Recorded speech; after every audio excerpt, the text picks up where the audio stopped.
Madame Elisabeth Badinter, chers et chers collègues, chères étudiantes, chers étudiants, mesdames et messieurs en vos grades et qualités, mesdames et messieurs. En cette fin d'après-midi, je m'adresse à vous plutôt, avec une profonde émotion, mêlée d'un sentiment de fierté. Nous sommes réunis afin de rendre hommage à Robert Badinter, à l'occasion de son entrée au Panthéon, moment solennel que notre université a l'honneur d'accompagner. En ces lieux, et particulièrement au sein du centre Panthéon, si proche, Robert Badinter n'a jamais été de passage. Il était chez lui et a été jusqu'au bout l'un des nôtres. Professeur des universités, agrégé de droit et sciences criminelles au sein de son université, Paris 1, Panthéon-Sorbonne, il a maintenu un lien constant entre l'exercice du droit, les devoirs de la République et la transmission universitaire, particulièrement auprès des étudiants. Son engagement dans l'arène politique et judiciaire n'a jamais été séparé de son ancrage académique et intellectuel. Madame, je tenais à vous le dire, j'ai eu l'occasion de rencontrer votre époux en de quelques trop rares occasions, mais ce fut toujours à des moments où se rassemblait notre université, notamment à l'occasion des rentrées solennelles de l'école de droit de la Sorbonne, dont il était un fidèle soutien. Et aussi, parfois, pour des conférences pour les étudiants. Et ce qui m'a toujours marqué, c'était à la fois un regard joyeux et profond. Il y avait toujours une profondeur un peu inquiète, je trouvais. Mais il avait toujours ce regard joyeux parce qu'il voyait des étudiants, ou il ne les voyait pas, il nous disait « Comment sont les étudiants? Ils sont heureux? Tout va bien pour eux? Vous arrivez toujours à bien les former ?» Il y avait toujours ces questions-là. Et c'est quelque chose qui m'a toujours marqué, alors que je n'avais que peu l'occasion de le rencontrer, et surtout n'étant pas spécialiste notamment de droit pénal ou de droit des libertés, c'était pas forcément mon champ de recherche. Mais ce trait constant de Robert Badinter, cette fidélité à l'université, cet intérêt pour les étudiants et la jeunesse, font de ce moment et de ce que nous vivrons demain et après-demain une évidence, un devoir, une joie. Car nous ne célébrons pas seulement un grand homme, l'homme de l'abolition de la peine de mort, c'est déjà sur le Panthéon de magnifiques affiches, nous célébrons l'un d'entre nous, un homme dont le chemin, le discours, la pensée, les actions, l'engagement ont traversé les années et les fonctions sans jamais oublier sa vocation universitaire. L'université connaît parfois des moments où sa légitimité est questionnée, où ses missions de service public, ouverts et accueillants pour tous, sont débattues, voire remises en cause, où l'espace de liberté d'expression, de pensée, d'esprit critique qu'elle représente est dénié, attaqué. Dans de telles circonstances, dans les circonstances actuelles, observer le destin de Robert Badinter, c'est raviver notre foi dans le rôle que l'université doit jouer dans la vie de la cité.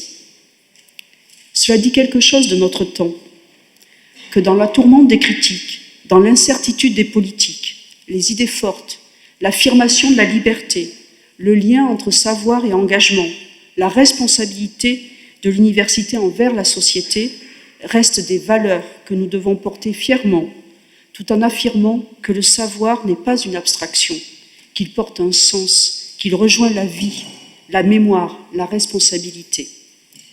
Ce sont des hommes comme Robert Badinter, porteurs des valeurs de justice, de liberté, de dignité que la nation choisit pour entrer au Panthéon.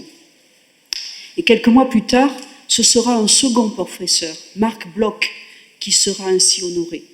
Oui, 2 figures universitaires, 2 combats, 2 héritages.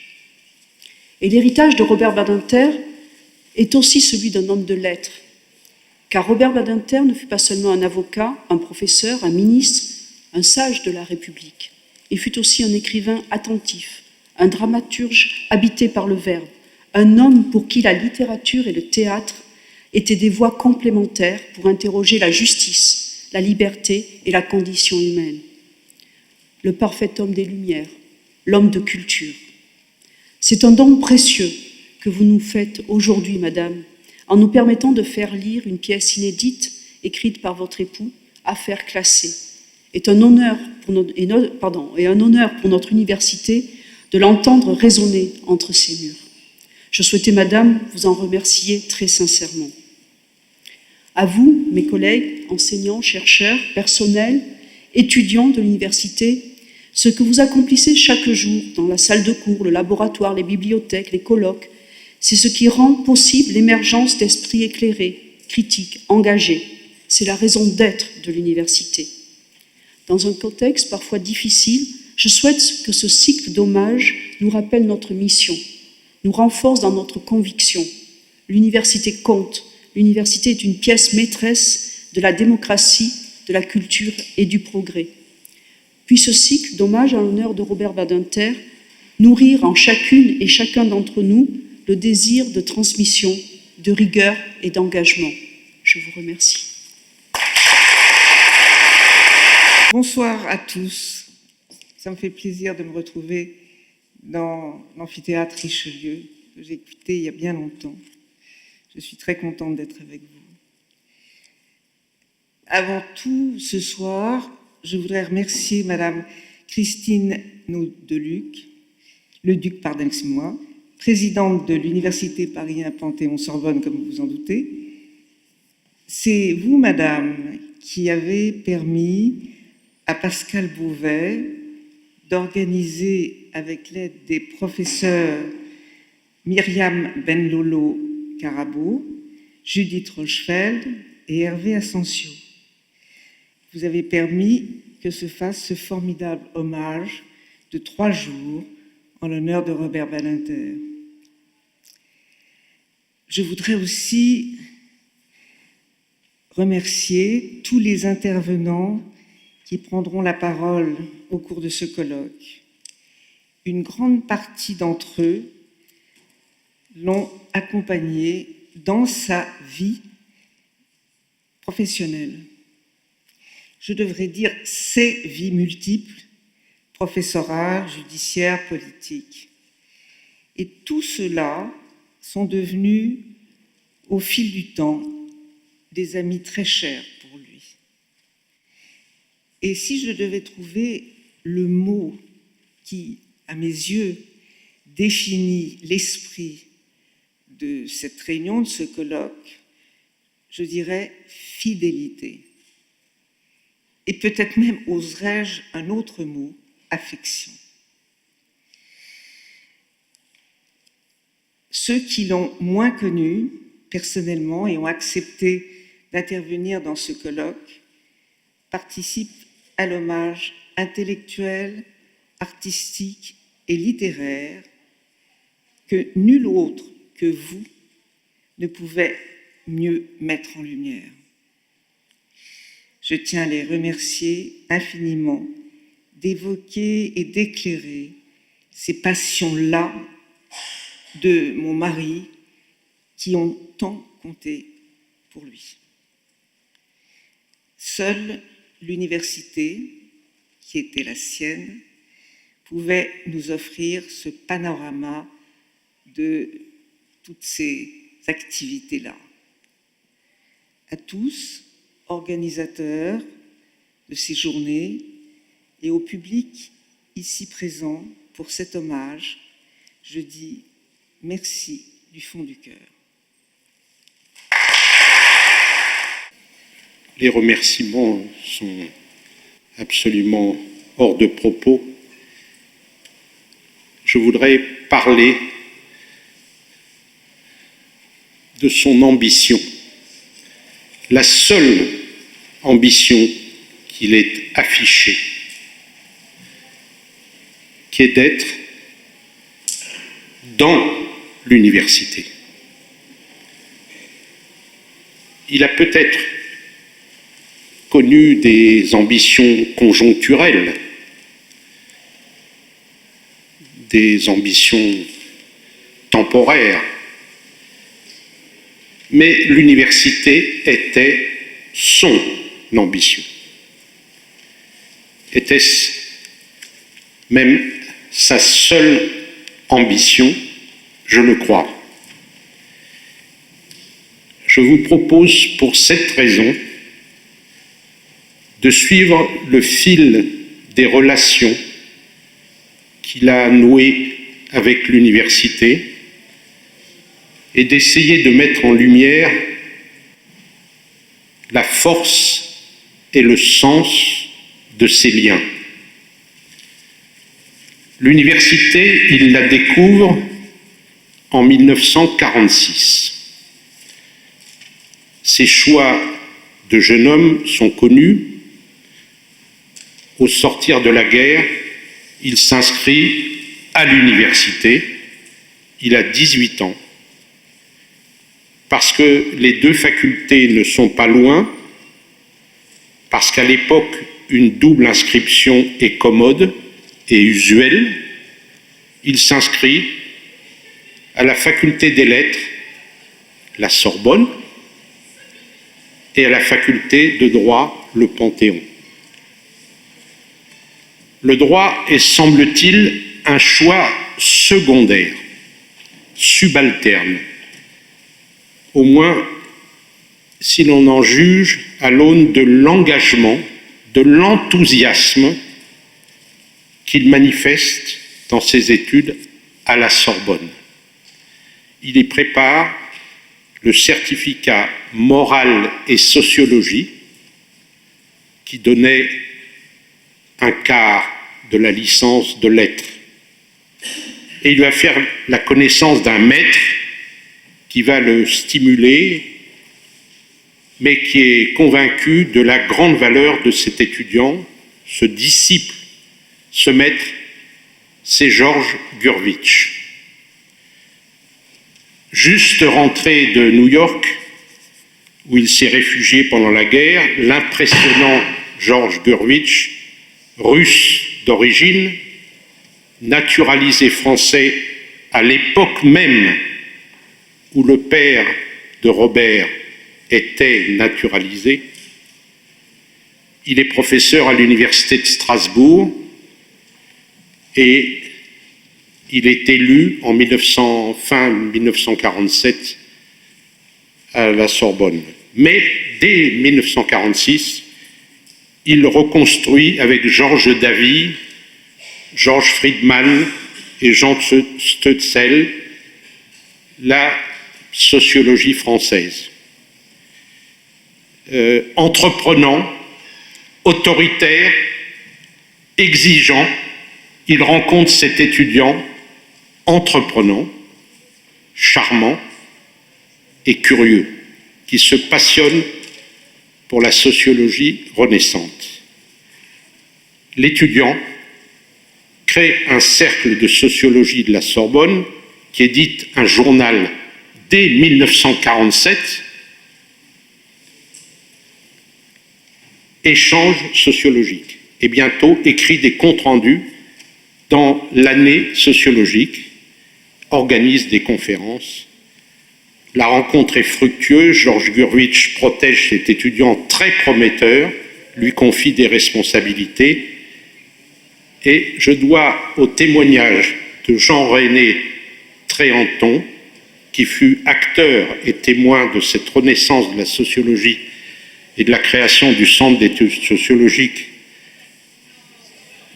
la phrase prêtée à Georges Gurvitch en 1950,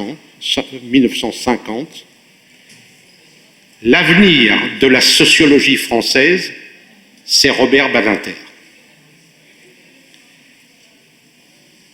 Sans doute, Georges Gurvitch n'est pas étranger à l'octroi d'une bourse et à l'année d'études que Robert Badinter goûtera à New York, où il part à la fin de l'année 1947. Il y prépare à Columbia le diplôme, the Master of Arts, qui est le seul diplôme réservé aux étrangers. Et il rentre à Paris à la fin de l'année 1949 et il soutient son mémoire de sociologie, de lettres, le leadership et les méthodes pour établir qui en a la capacité et comment les développer. Parallèlement, il obtient la licence en droit et prépare avec succès 2 diplômes un en économie politique, l'autre en droit civil. Il dira plusieurs années après que son entrée au palais, où il prête serment en novembre 1950, ne correspondait pas à sa vocation. Il aime le débat d'idées et la sociologie française lui fournit toutes les occasions pour assouvir son envie. Il aime la réflexion, la recherche, l'université, et parce qu'il a choisi de faire du droit un métier provisoire, il choisit de préparer un doctorat en droit. Je pense que mercredi, certains, et les meilleurs, vous révéleront ce qu'était sa thèse. La vie d'avocat, entamée à 23 ans, l'éloigne de l'université. Mais sans doute son ambition ne l'abandonne pas. Dans sa hiérarchie personnelle, et probablement dès cette époque, au fait, au sommet, la qualité de professeur. Et comme il est devenu un juriste très actif, comme il cesse de rencontrer Georges Gurwitsch, Georges Friedman, Edgar Morin, Touraine, Jean-Daniel Reynaud, c'est l'agrégation de droit qui constitue le sésame.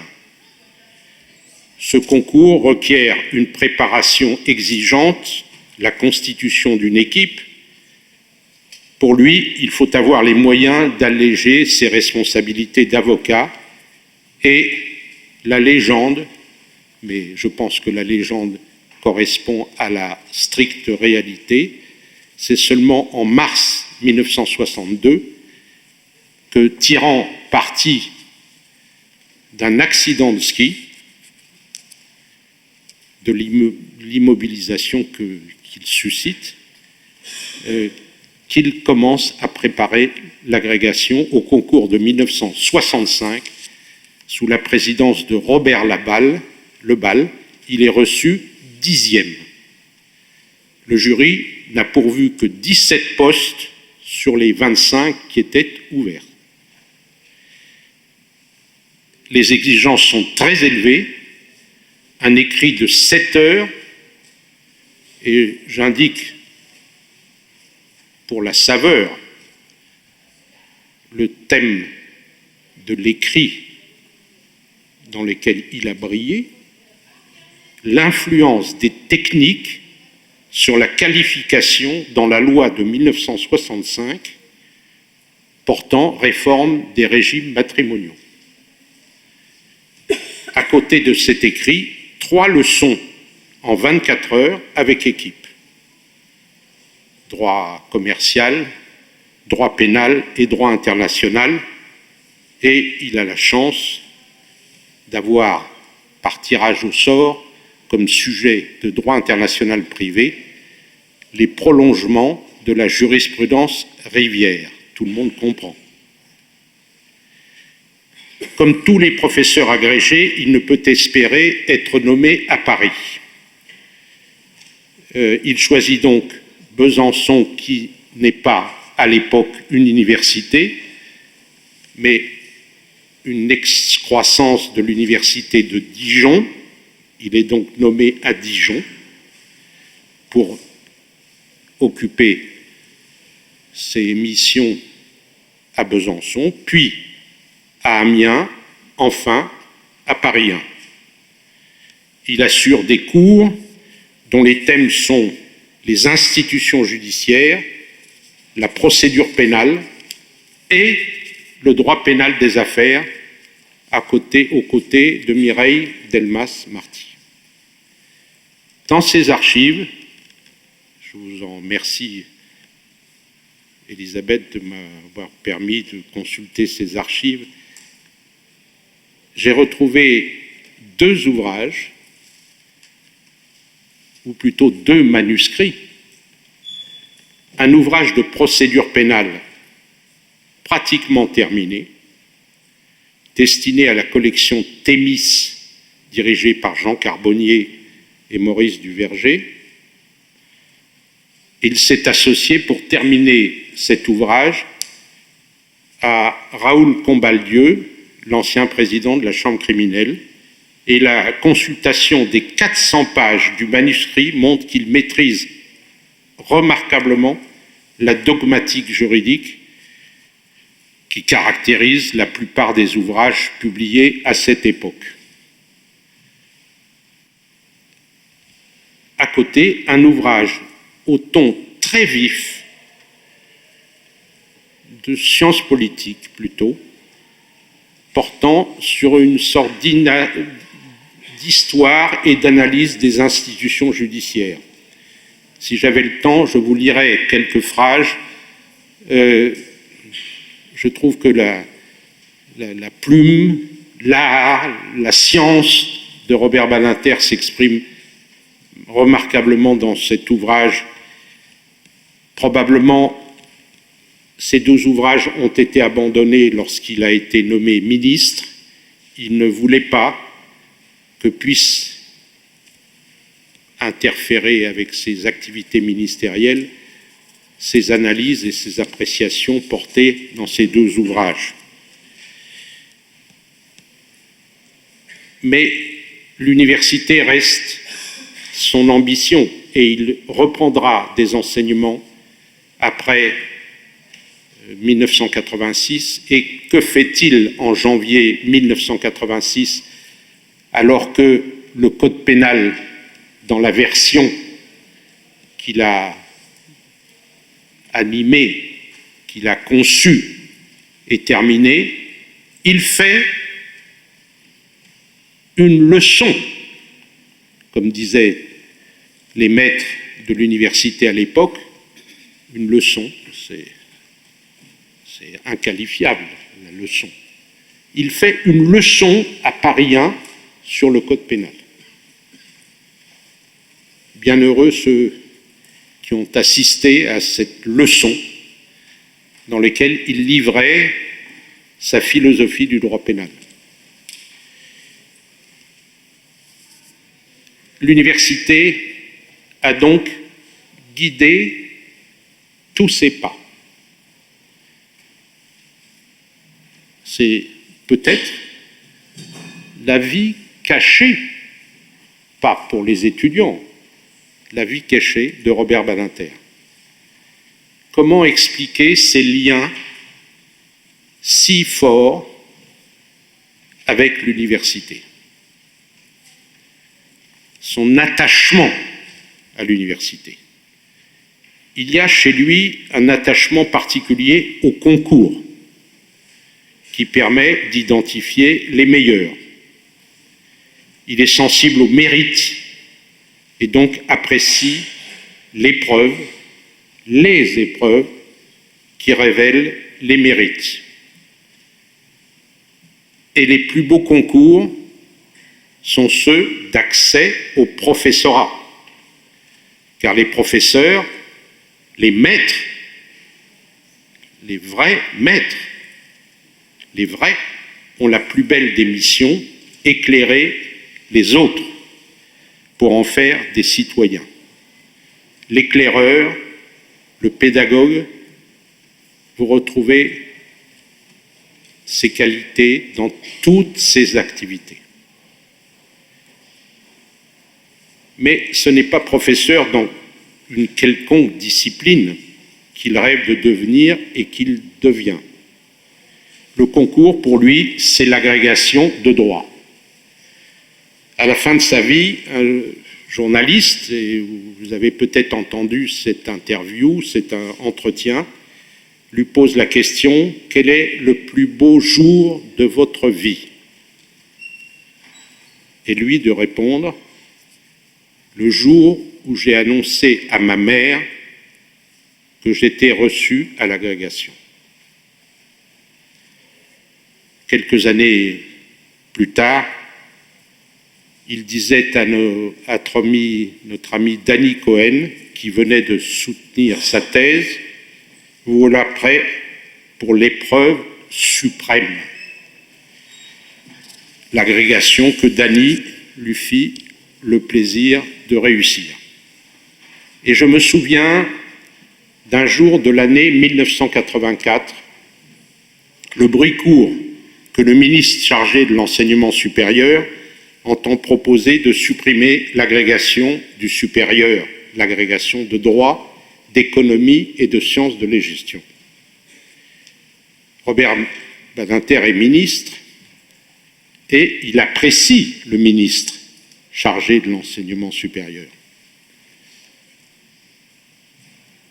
À la chancellerie, je travaille auprès de lui. Il me dit de préparer de toute urgence une note défense et illustration de l'agrégation. Ce que je fis, il la nota et plus tard, il me précisa qu'au Conseil des ministres, il avait glissé ce feuillet au ministre et même au président de la République. L'agrégation existe toujours, est-ce à lui qu'elle doit sa survivance. Il avait très tôt privilégié le droit, après son moment d'enthousiasme pour la sociologie. Elle appréciait les sciences et les savants. Il avait fait le choix du droit bien avant qu'il devint ministre, juge et législateur. Il savait l'importance des institutions, celles qu'on s'efforce de construire, celles qui fixent le cadre des actions, celles que l'on critique. Il savait l'importance du droit dans la conception et la défense des libertés et de la dignité, qu'avec lui, on déclare vraiment éternellement au singulier. Il aimait le droit comme habit d'apparat de la République.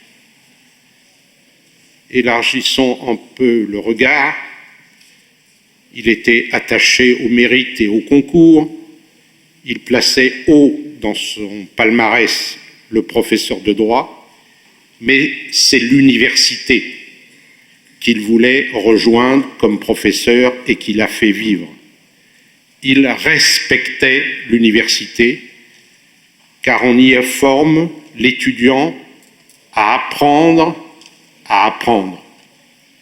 à savoir ce qu'il sait et ce qu'il ignore, à mesurer ses forces et ses limites, à cultiver l'amour de la vérité et les exigences de la liberté.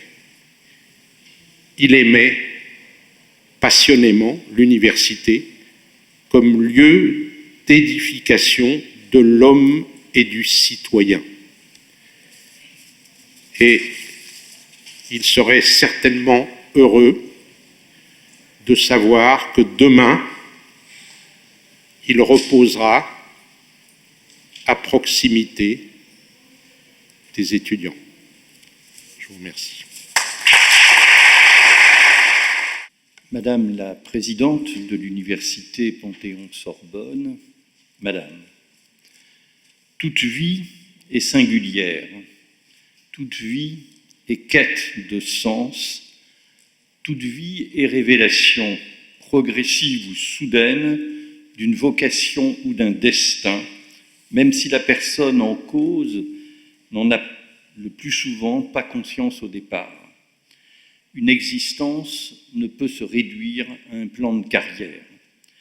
Celle de Robert Badinter illustre au plus haut point mon propos.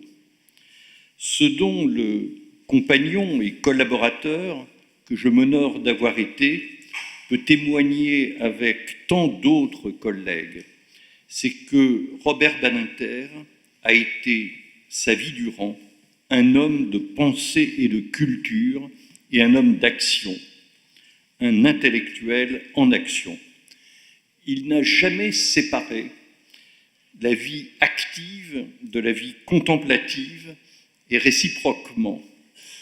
Pour reprendre la distinction issue de la philosophie antique qu'Hannah Arendt a revisitée dans son livre « Conditions de l'homme moderne ». Robert Badinter a assumé des fonctions très différentes. Il a été avocat, professeur de droit, ministre de la Justice, président du Conseil constitutionnel, sénateur et, pour couronner le tout, sage de la République. Mais dans chacun de ses rôles, chacune de ses missions, il n'a jamais cessé d'être une personne qui pensait et agissait. Chez lui, la pensée et l'engagement n'ont jamais été séparés. Ce fil directeur aide à comprendre que Robert Badinter ait été un travailleur infatigable, toujours aux aguets, toujours en recherche, ne cessant pas d'interroger, d'écouter, d'observer, de débattre, de réfléchir sur la condition humaine et ce qu'en particulier le droit pouvait apporter à son émancipation et son progrès. Chaque pause dans son agenda était vécue comme un havre ou une opportunité lui permettant de lire, réfléchir et écrire avec plus de sérénité et de disponibilité. Jusqu'à notre dernière rencontre, à la fin de 2023, je l'ai toujours vu comme un veilleur, jamais las de guetter dans l'ombre la lueur de l'espérance. Et en disant ces mots, je cite les derniers mots des Mémoires de guerre du général de Gaulle, mais qui s'appliquent parfaitement à lui. Il était assez lucide sur qui il était, et l'on peut lire dans son œuvre un certain nombre de signaux, voire d'aveux, qui révèlent son inclination pour des figures qu'il regardait comme des références et des modèles. C'est ainsi que l'ouvrage qu'il écrit en 1988 sur Condorcet avec Elisabeth Badinter est sous-titré « Un intellectuel en politique ». C'est sans doute aussi un peu de lui qu'il parle au travers de ce sous-titre.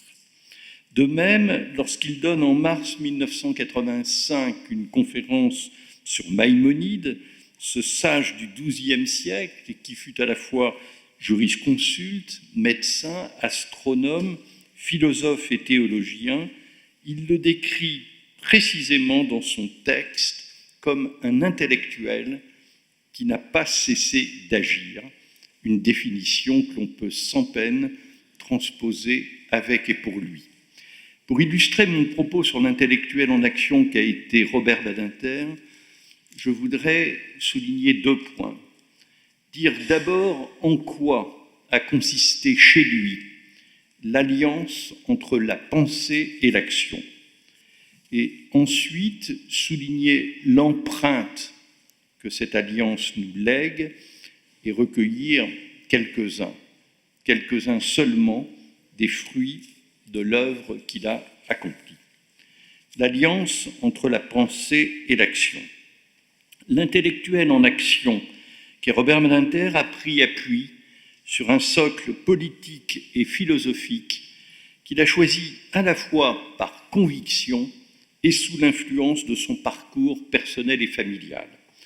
Robert Badinter a fait une expérience personnelle du totalitarisme et des violations gravissimes qu'il porte aux droits les plus essentiels de la personne humaine.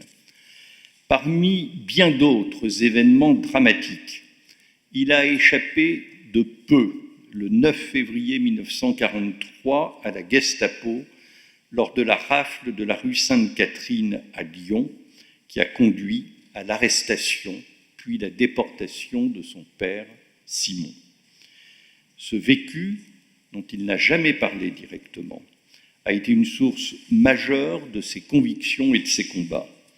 Pour lui, le droit et la justice sont des instruments essentiels de la garantie des droits fondamentaux de la personne et ils ne sauraient être assignés au cadre national ni se limiter à des règles que le caprice du prince peut balayer. La hiérarchie des normes et le contrôle de constitutionnalité doivent assurer leur sanctuarisation. Sa pensée s'est enracinée aussi dans la philosophie des Lumières, qui s'est exprimée dans des ouvrages de référence comme le traité de Beccaria, auquel il aimait se référer, et qui s'est épanouie dans l'œuvre de l'Assemblée constituante, avec au premier rang la Déclaration des droits de l'homme et du citoyen qu'il chérissait. Robert Badinter avait une connaissance profonde, intime même, de l'œuvre philosophique, littéraire et politique du XVIIIe siècle, qui est bien plus qu'un héritage. Elle était pour lui le socle de notre vie commune et de notre avenir. L'histoire de cette période, comme celle de l'avènement de la République au XIXe siècle, lui était aussi très familière et le passionnait. Une autre source de sa pensée a été la foi dans la mission et le message de la patrie des droits de l'homme, dont le prestige était incomparable dans de nombreux pays européens et notamment au sein des communautés juives d'Europe de l'Est. C'est ainsi qu'il a dédicacé son livre « Libres et égaux » sur l'émancipation des Juifs pendant la Révolution à son père, je le cite, qui a choisi la France parce qu'elle était la patrie des droits de l'homme. De même, l'affaire Dreyfus, qui a conduit à l'acquittement, certes tardif, d'un officier juif injustement accusé d'espionnage, est une référence qui doit rester source d'inspiration. Cet héritage qui nous a valu un prestige considérable nous oblige, comme Robert Badinter l'a souvent souligné.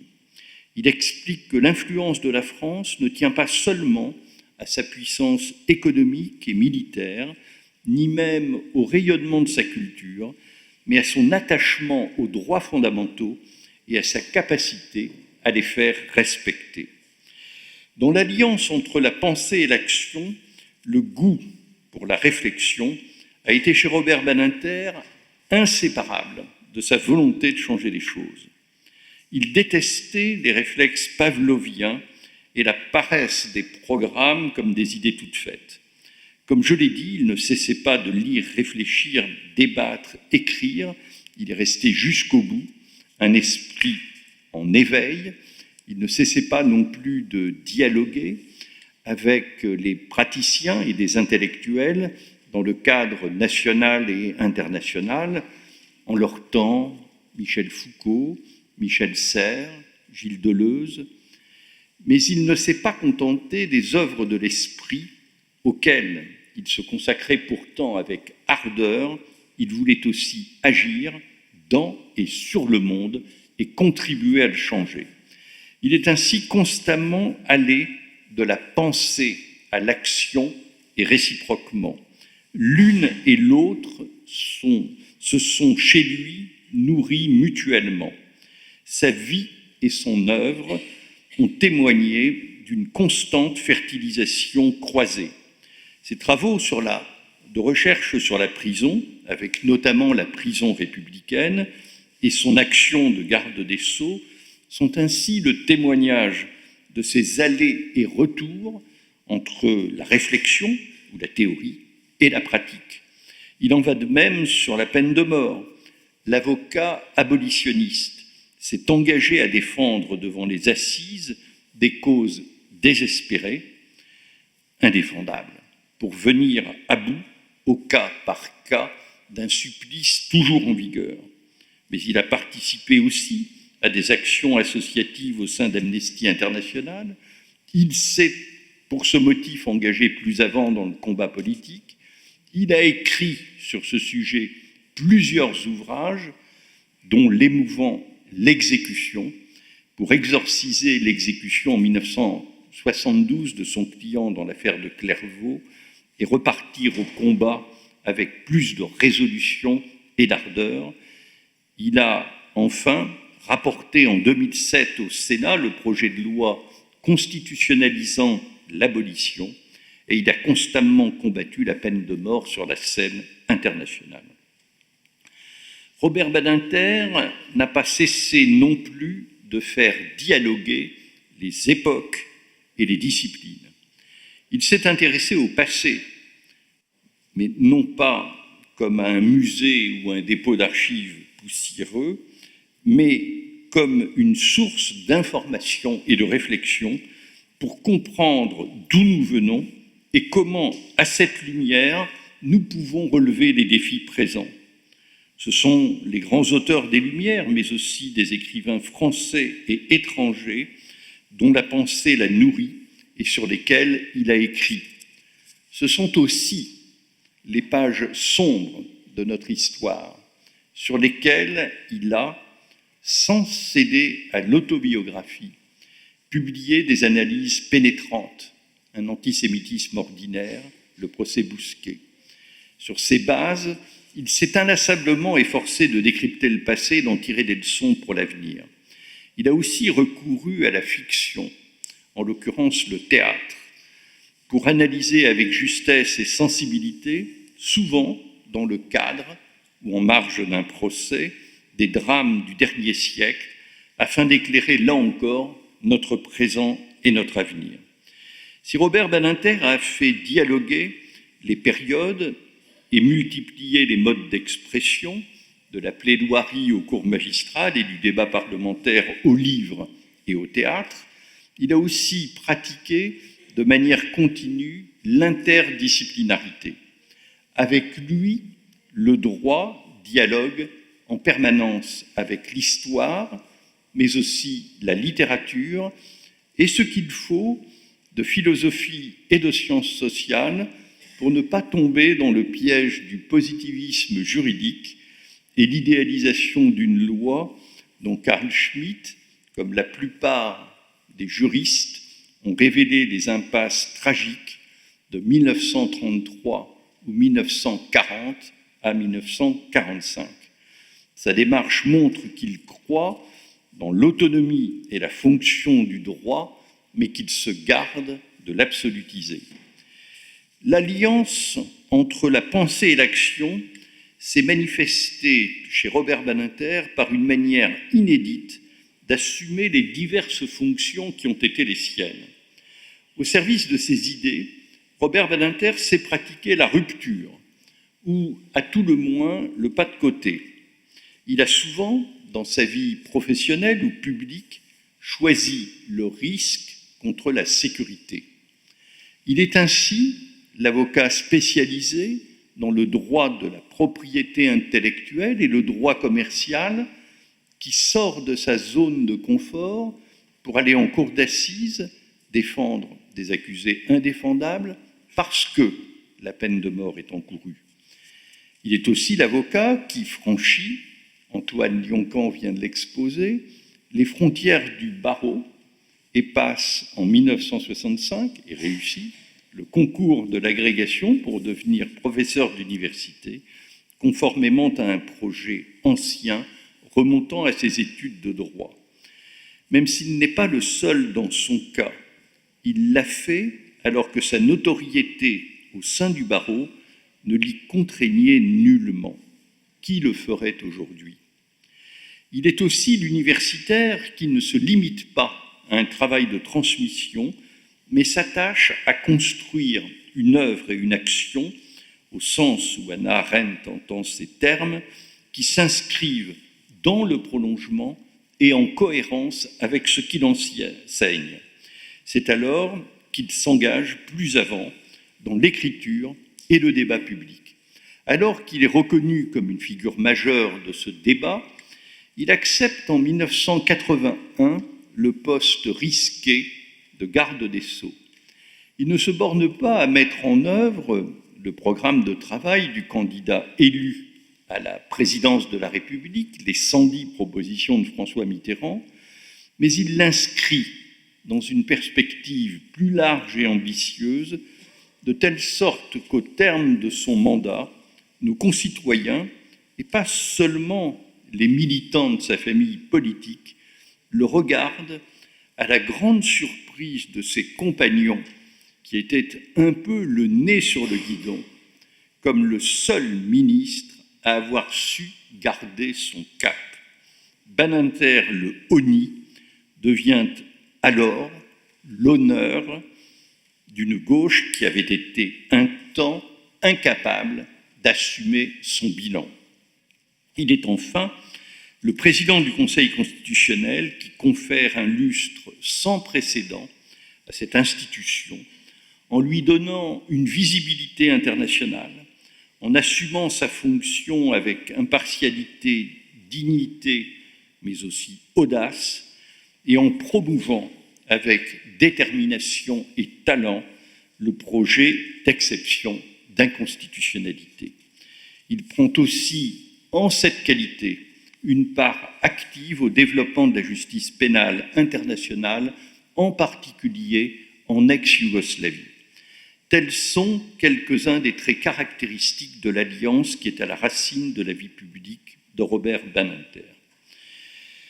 L'intellectuel en action qu'il a été nous lègue donc une profonde empreinte sur laquelle je voudrais un peu revenir, et il nous appartient à nous de recueillir aujourd'hui et de prolonger les fruits des combats qu'il a menés. L'empreinte, tout d'abord, c'est au premier chef l'éclectisme de la pensée et de l'action. On ne saurait réduire ou cantonner Robert Badinter à quelques grandes réformes, aussi emblématiques soient-elles, comme l'abolition de la peine de mort, la suppression des discriminations pénales à l'égard des homosexuels, la suppression des juridictions d'exception ou la révision du code pénal. Tout ce qui se rapporte à la condition humaine l'a intéressé et a mobilisé son attention constamment en éveil. On ne peut qu'être frappé par l'ampleur de ses centres d'intérêt, comme la profondeur et la diversité de sa réflexion. Rien ne le définit mieux que ce vers du poète latin Terence « Je suis homme et rien de ce qui est humain ne m'est étranger ». Il n'a ainsi pas cessé de réfléchir et d'agir en faveur de la contribution du droit à la construction européenne et à la consolidation des nouvelles démocraties nées de l'effondrement du communisme soviétique en Europe de l'Est. Il a été un promoteur ardent de la justice pénale internationale. Il a proposé la définition des principes essentiels du droit du travail. Il a refondé le droit des entreprises en difficulté. Il s'est très précocement intéressé aux questions de bioéthique dont il a saisi l'importance. Son œuvre a su aussi conjuguer le global, c'est-à-dire les questions de principe ou les grandes lois, mais aussi les sujets les plus pratiques et concrets, comme les conditions de vie et de travail dans les prisons, pour les agents comme pour les détenus, les parloirs sans dispositif de séparation, l'uniforme des gardiens et leurs conditions matérielles, les droits des victimes, les délais de jugement et la modernisation des juridictions, le fonctionnement concret de la protection judiciaire de la jeunesse. Robert Badinter a continuellement démontré sa capacité à se colter avec le réel. Si elle est très diverse, son œuvre frappe également par sa force et sa cohérence. Elle est la traduction d'une ligne claire qui prend sa source dans les droits fondamentaux et la dignité de la personne humaine, dont la sauvegarde a été, sous sa présidence, consacrée en 1994 par le Conseil constitutionnel comme un principe à valeur constitutionnelle, la dignité de la personne humaine. Parmi les traits caractéristiques de son parcours si riche, il faut aussi faire état pêle-mêle de sa volonté d'aller toujours au fond des choses, plutôt que de s'en tenir aux apparences ou de naviguer à vue. Robert Badinter avait une vision et un souffle, mais il avait aussi une méthode et savait résister au péril de l'improvisation. Pour des raisons d'efficacité, toute action, tout engagement devait être pesé et réfléchi afin de déployer son plus grand effet. Il faut faire état également de sa constante vigilance et de sa rapidité de réaction, y compris dans des situations où il était injustement pris à partie. Il savait partir d'une circonstance dramatique comme l'attentat de la rue des Rosiers en 1982, pour prendre à bras-le-corps un sujet au point mort et refonder notre doctrine d'extradition, laquelle est toujours en vigueur aujourd'hui. Il savait aussi élever la voix et dire non, comme il l'a fait notamment en 2007 sur le projet de loi relatif à la rétention de sûreté.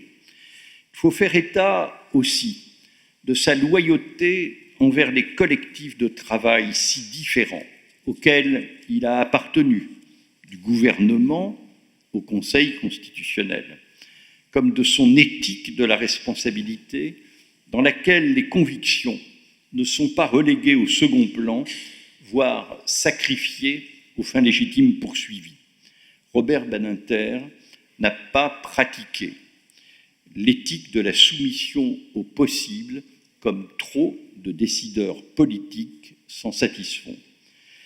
Il faut encore faire état de sa manière de travailler avec son administration.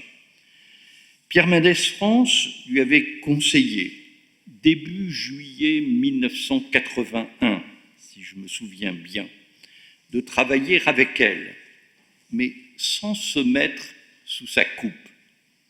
C'est ce qu'il a fait continuellement, en associant en permanence les directions de la chancellerie à son programme de travail. Celles-ci, ces directions, gardent le souvenir vivace et nostalgique de ces interactions si valorisantes et bénéfiques.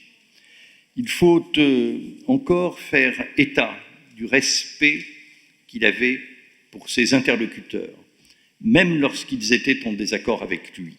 Lors du débat sur l'abolition, face à des attaques ignominieuses, Robert Badinter ne s'est jamais départi de son calme et a fait preuve d'une dignité et d'une sérénité qui ont forcé l'admiration. À la fureur, il a préféré le dialogue fondé sur la raison et la conscience. Aux imprécations, il a répondu par la pédagogie et la modération, et parfois avec une touche d'ironie ou d'humour. Il faut aussi mentionner ou faire état de son écriture au propre comme au figuré. Là où il est passé, qui ne l'a pas connu, ferme et penché, à l'encre bleue, Robert Badinter raturait sans cesse ses textes pour exprimer de la manière la plus juste sa pensée, et il écrivait toujours à la plume le synopsis de ses réponses lors des débats. Et nous pouvons encore les lire ou les voir aujourd'hui. Sans être graphologue, et je ne le suis pas, rien ne dit mieux qui était cet homme, ce qu'il croyait et comment il travaillait. Par-dessus tout, je voudrais faire état aussi de son courage, de la force de ses convictions et de sa rigueur qui nous en imposait et qui s'impose aujourd'hui à tous. Après avoir ainsi souligné son empreinte, je voudrais dire quelques mots des fruits des combats qu'il a menés. Robert Badinter nous laisse des acquis essentiels que nous avons tous à l'esprit. Une vision du droit et de la justice, y compris constitutionnelle, une œuvre législative majeure et des progrès significatifs dans tous les champs d'activité du ministère de la Justice, même inachevé en 1986. Mais il ne pouvait l'être sauf à monopoliser l'ordre du jour du Parlement. Son programme législatif a été poursuivi dans les 15 années qui ont suivi. La manière dont il a assumé ce programme lui a valu un courrier abondant, contenant parfois, souvent aussi, des insultes ou des menaces, mais exprimant aussi la gratitude de certains de ses correspondants. Je me souviens ainsi d'une lettre que Charles Trenet lui a adressée à l'occasion de son discours sur l'abrogation des discriminations pénales concernant les homosexuels. À une époque où le garde des Sceaux pouvait encore donner au parquet des instructions individuelles sur les dossiers en cours. Le ministère de Robert Badinter n'a suscité qu'un nombre très limité de controverses. Il représente à cet égard une oasis de lumière. Sur les questions pénitentiaires, des impulsions décisives ont été données, comme la réforme de la santé pénitentiaire, le développement du travail, de la formation professionnelle et des activités culturelles des détenus, avec un protocole entre le ministre de la Culture et le ministre de la Justice. L'exécution des peines en milieu ouvert a été dotée de moyens permettant de développer des alternatives à la détention. Sur l'architecture, s'il a fallu poursuivre sans relâche la reconstruction des maisons d'arrêt vétustes, 2 actes majeurs ont été posés. Le rapport sur l'architecture pénitentiaire de Myriam Ezrati et la construction du centre de détention de Mozac, illustrant la nouvelle conception d'une prison faite pour punir et préparer la réinsertion, avec même la possibilité pour les détenus de recevoir leurs familles dans l'enceinte pénitentiaire. Alors que les services du ministère hésitaient sur le choix du lauréat à l'issue du concours d'architecture, Robert Badinter, je m'en souviens très bien, a dès la présentation des maquettes identifié avec sûreté le projet le meilleur sur le plan du coût, de l'insertion dans le site et surtout de la vie de l'établissement. Son seul échec en la matière a été la croissance continue de la population pénitentiaire, dont il n'était nullement responsable, ce qui a conduit à devoir financer à la fois une nouvelle politique, mais aussi l'ancienne. Ayant une responsabilité dans les affaires financières du ministère, j'en garde un vif souvenir. À supposer que les gouvernements successifs l'aient voulu, ils ne sont jamais sortis depuis lors de ce cercle vicieux, c'est-à-dire la croissance de la population pénitentiaire à laquelle il faut pourvoir et en même temps la nécessité de développer les alternatives à la prison. En tout cas, Robert Badinter a montré que ces réformes initiales, en particulier l'abolition de la peine de mort, ne constituaient pas une fin en elles-mêmes, mais qu'elles étaient la première pierre d'une nouvelle conception de la justice. Il est un autre sujet qui, dans l'œuvre de Robert Badinter, revêt une grande importance, ce qui se rapporte à l'antisémitisme et à la Shoah. Il s'est abstenu, dans ses écrits, de toute dénonciation ou invective, mais il a porté son scalpel sur cette histoire pour en livrer une analyse objective, lucide et implacable. Dans chacun de ses écrits, il a dit avec mesure mais clarté ce qu'il devait dire, à la lumière des faits analysés et avec l'autorité qui est la sienne. Cela l'a conduit à rendre compte de l'antisémitisme au sein du barreau.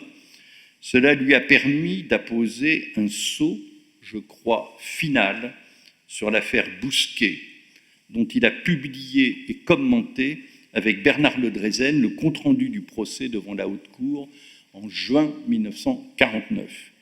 Il a montré comment la justice, qui parfois fait d'un innocent un coupable, peut aussi transformer un coupable en innocent. La bienveillance et l'indulgence dont René Bousquet a bénéficié pendant des décennies auprès de François Mitterrand sont à cette aune plus que jamais incompréhensibles. Au-delà, la réflexion de Robert Badinter s'est étendue à la condition et à la déontologie des fonctionnaires, en particulier lorsque des régimes politiques s'en prennent aux droits fondamentaux de la personne. Sa pièce « Cellule 107 » est à cet égard lumineuse. Elle met en scène un dialogue fictif entre Laval et Bousquet, entre le chef du gouvernement de Vichy, qui assume ses responsabilités et sera fusillé le lendemain, et le secrétaire général de la police de Vichy, qui les esquive et sera blanchi. Je demande que ce texte soit étudié par chaque promotion de l'École nationale d'administration devenue Institut national, je crois, du service public. Nous retrouvons, à propos des fonctionnaires, une problématique semblable avec le procès de Jésus de Nazareth dans la pièce Affaires classées qui sera présentée ce soir. Encore une histoire de procès pénal qui tourne mal.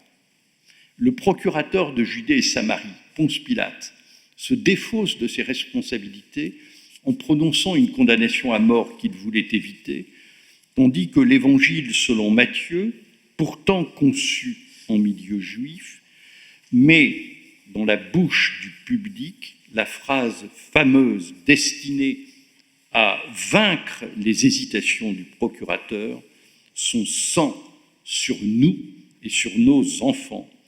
Voilà comment la lâcheté d'un fonctionnaire et la maladresse d'un récit, qui ne peut être historique, ont contribué à 2 millénaires d'antisémitisme chrétien et à toutes les violences et les homicides qu'il a engendrés. La fin de la préface de Robert Badinter me touche particulièrement. Elle date du 8 septembre 2022. Et Ponce Pilate, écrit-il, dans cette tragédie rappelée au long des siècles, point d'interrogation, c'est lui, le procurateur romain, innocenté par Matthieu, qui en fut le premier responsable, puisqu'il suffisait d'un peu de courage pour sauver un innocent. Placé au cœur de cette tragédie, Ponce Pilate m'est apparu comme un haut fonctionnaire, dépassé par des événements et surtout soucieux de sa carrière et de sa réputation auprès de son maître, Tibère César. Romain face à ces Juifs fous de Dieu, Ponce Pilate s'avère étranger au mal qui se joue devant lui. C'est la source de cette pièce que j'ai écrite en hommage à Jésus de Nazareth, ce Juif innocent qui mourut sur la croix, et aux millions de Juifs qui ont, pendant des siècles, enduré souffrance et martyrs infligés en son nom à lui, Jésus, qui était leur frère. En conclusion, on ne peut manquer de se poser la question du rapport de notre société à l'homme et à l'œuvre qu'il a accomplie, l'œuvre d'un juste, avons-nous écrit avec Antoine Lioncan dans le titre de l'ouvrage que nous avons consacré à Robert Badinter. L'homme a été honni, insulté et vilipendé comme peu de responsables politiques l'ont été avant lui, avant d'être écoutés et respectés, puis d'accéder à une reconnaissance nationale et internationale dont rend compte son entrée au Panthéon. Il est devenu l'honneur de la République. On ne peut cependant oublier, parmi d'autres attaques ignominieuses, ce que dit de lui en mai 1982 Christian Bonnet, ancien ministre de l'Intérieur et homme politique important, je le cite, « Badinter est le reflet de ce que Guy de Maupassant appelait déjà la moisissure d'une certaine société parisienne évoluée. » Fin de citation.